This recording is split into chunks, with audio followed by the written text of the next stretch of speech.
Hello everyone and welcome.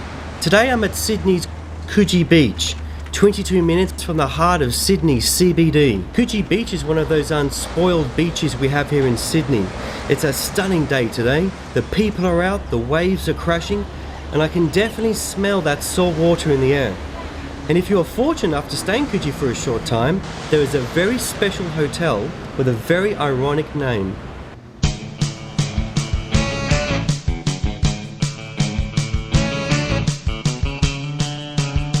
Hi Jamie. Hi. How are you? Good. Welcome to the dock. Thank you. I'll show you your room. Oh, great. Thank you. This is your room. I love the view.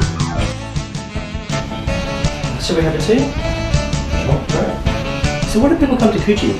What attracts them here? A lot of the guests love to stay in Coogee because they say they feel like a part of the community. When they stay in the city, they're like a tourist and they don't want to be treated like a tourist.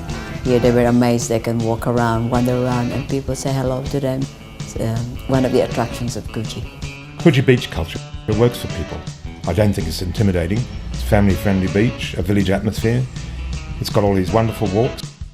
Cafe culture here is terrific. At last count, I think there were 35 restaurants in our immediate mile. The other thing is the alfresco dining here is huge. Places like Barzura, which is right down on the beach, fantastic location. One of the great locations for breakfast. A lot of them had a view of Wedding Cake Island, which is pretty spectacular when the surf is up.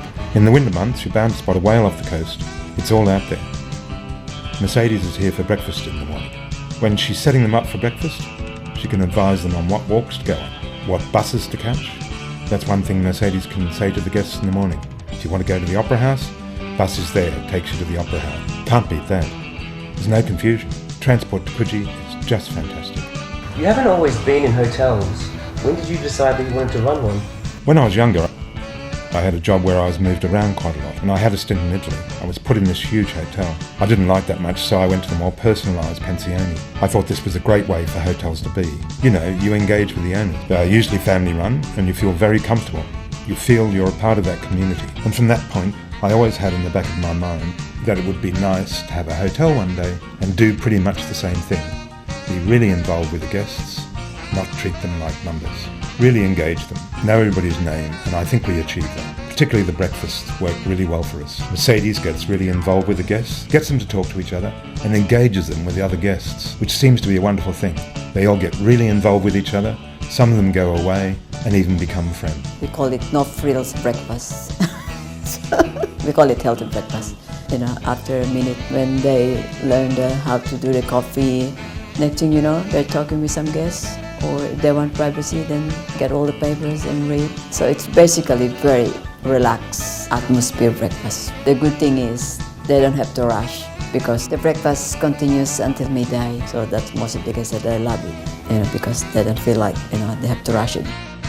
As we took over, it was a boarding house, and actually we were not expecting it to become like this. And then slowly I didn't realize, oh my God, it's a hotel now.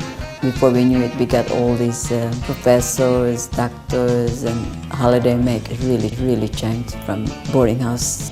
Yeah, the boarding house, we didn't make a conscious decision at one point that it would become a sort of boutique-y type hotel. It was a fairly lengthy process. We did up a couple of rooms a year initially, got the feel of the place, and when we were sufficiently confident, we put in our big door to say, we're here. Fairly spectacular it appeared at the time. And then we did up the front. Originally it was a blonde brick facade covering the original 1890s villa, which is quite beautiful as you can see. We rendered the front, created the door, put our diving lady out there, added bathrooms, and engaged Virginia Kerridge to create what we have today. So if you're in Sydney, why not stay at Coogee Beach? That relaxed surf atmosphere. And if you're going to stay in Coogee, you stay at the Dive Hotel.